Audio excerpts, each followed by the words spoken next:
Pag-usapan po natin ang 72 na sinugo ni Jesus na tagasunod po niya. Dito po sa Lucas 10, basahin po natin. Pagkatapos nito, pumili pa ang Panginoon ng 72 tagasunod at sinugo ang mga ito ng dala-dalawa sa mga bayan at sa iba pang mga lugar na pupuntahan niya. Sinabi niya sa kanila, marami ang aanihin ngunit kakaunti ang tagapag-ani. Kaya idalangin ninyo sa Panginoon na siyang may-ari ng aanihin na magpadala siya ng mga taga-ani.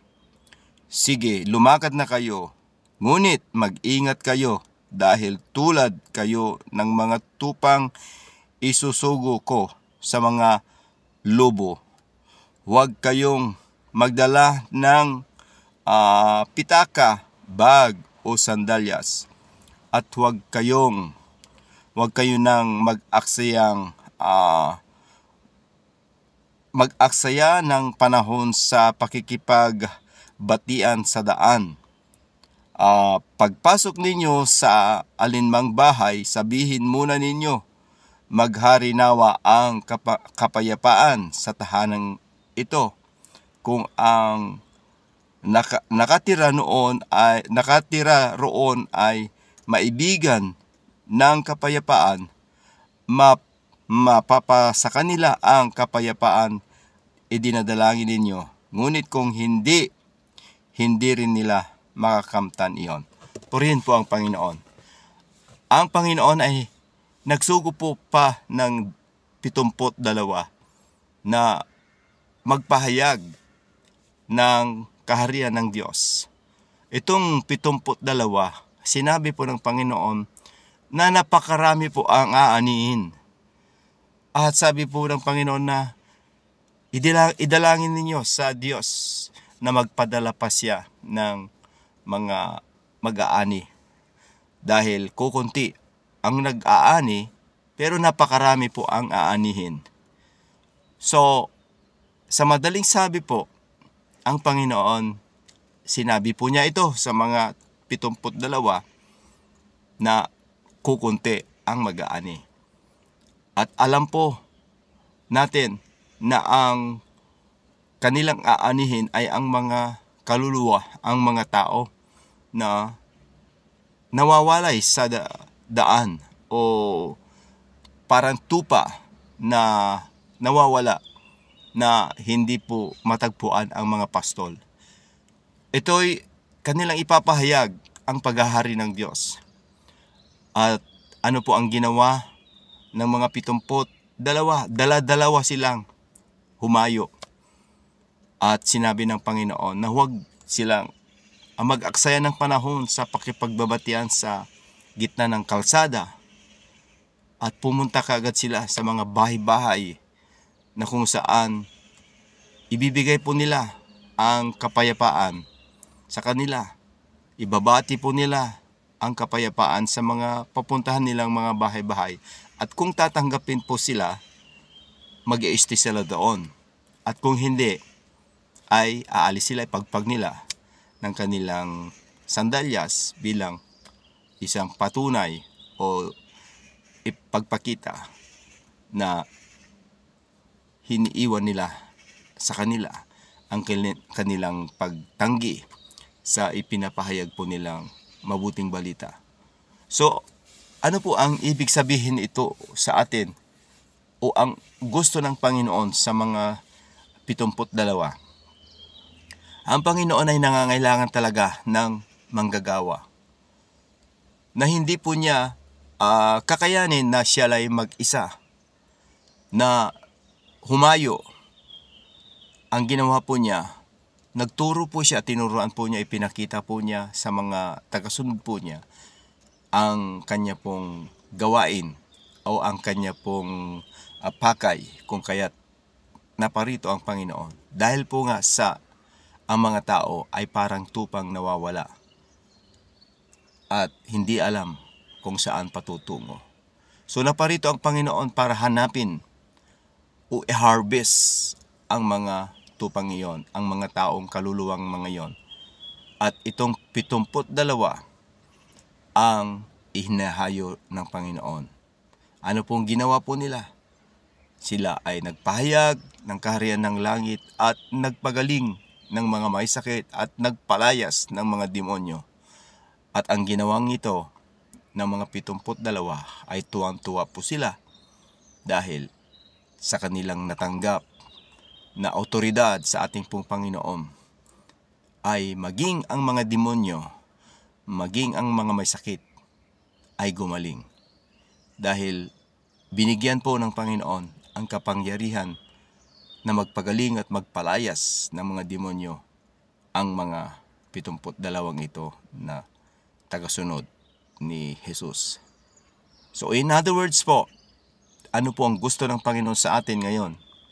Ganon din po, the same. Naghahanap ng Panginoong Jesus ang kanya pong maisusugo. Naghahanap po ang Panginoon kung sino po ang gagawa ng mga bagay na ito. Sa kapanahonan natin ngayon, napakarami po ang nawawala po sa landas. Napakarami po ang hindi nakakakilala sa katotohanan. Marami po ang nawawalay sa Diyos dahil sa mundo. Gawain ng mundo, ito po ang nagpapahiwalay sa Diyos. Kaya tayo po na mga Kristiyano, tayo po na pinili ng Panginoon, tayo po na mayroon pong concern o compassion sa mga nawawala sa presensya ng Panginoon o nawawalang sa landas ng katotohanan. Ibahagi po natin, palalahanan po natin, sabihin po natin sa kanila ang salita ng Diyos. At ngayon po, ang ating pong gawain na ito, nawa po na ang bawat makakarinig at makakapanood sa videong ito, i-share po ninyo na sila rin po ay makarinig ng salita ng Diyos para rin po sila ay magamit sa kalooban ng Panginoong Hesus na ang pagpunta po niya rito. Siya po ay namatay. Siya po ay ibinigay po niya ang kanya pong buhay para lamang po sa atin na makasalanan. Ito po ang mensahe ng mabuting balita. Ang pagkamatay ni Jesus at pagkabuhay niya muli, ayun po ang dahilan kung kaya tayo po ay napatawad, tayo po ay mapapanumbalik sa kaharian ng Diyos, sa presensya ng Diyos na mabigyan po tayo muli ng karapatan na maging anak niya. Matatawag na Kristiyano na tagasunod ni Kristo, na ang Kristiyano ay magiging isang bagong nilalang. Kaya sabi ng Biblia, ang sinumang nakipag-isa kay Kristo ay isa ng bagong nilalang. Wala na yung luma, pawang bago na ang dumarating. So, in other words po, kung tayo po ay nakipag-isa kay Kristo, isa na tayong bagong nilalang. At sabi po sa Romans na wala ng kahatulan. We are past from the judgment. Tayo ay directly na makakasama ng Panginoon pagdating ng panahon na ating pong pagharap sa Kanya. So tayo po ay masasabing mga anak ng Diyos, mga lingkod ng Diyos, mga pinili ng Diyos na tagalangit.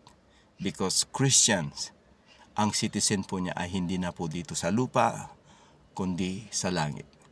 Kaya ako'y manalangin po sa inyo, mga kapatid. Ama, sa pangalan ni Jesus, ako po'y nananalangin. Idinudulog ko po sa inyo ang mga taong ito na sa harapan ko, na sila rin po, Diyos, ay mabigyan mo ng karunungan, kapangyarihan para magpahayag, magpagaling at magpalayas ng demonyo. Dahil sa iyong pangalan, sa kapangyarihan na ipinagkaloob mo sa bawat isa sa amin, ay kaya po namin lahat ito. Na palayasin ang demonyo sa mga taong inaalihan at pagalingin ang mga may sakit sa inyong pangalan at ipangaral ang mabuting balita ng kaligtasan sa inyong pangalan. Panginoon, I pray this person na sa aking harapan na pagpalain po ninyo siya.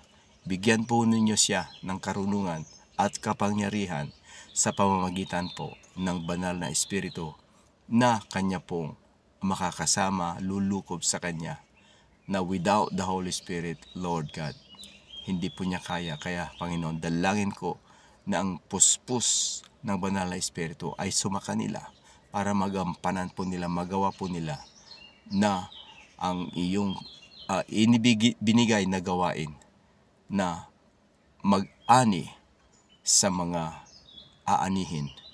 Napakarami nga ang aanihin, Panginoon, subalit kukunti ang mag-aani. Kaya Lord, dalangin ko na sila ang inyong pinili na mag-aani sa huling araw na ito. Lord, I bless them and bless them, Lord. Lord, prepare them, Lord God, for the works of this ministry. I pray, Father God, in Jesus' mighty name, receive right now that power that comes from the Holy Spirit in Jesus' mighty name. Amen and amen. And may the Lord bless you sa inyong lahat, mga kapatid. Ito muli si Pastor Greg Galima. Nag-iiwan po sa inyo ng mapayapang araw sa araw na ito sa pangalan ni Jesus. Amen.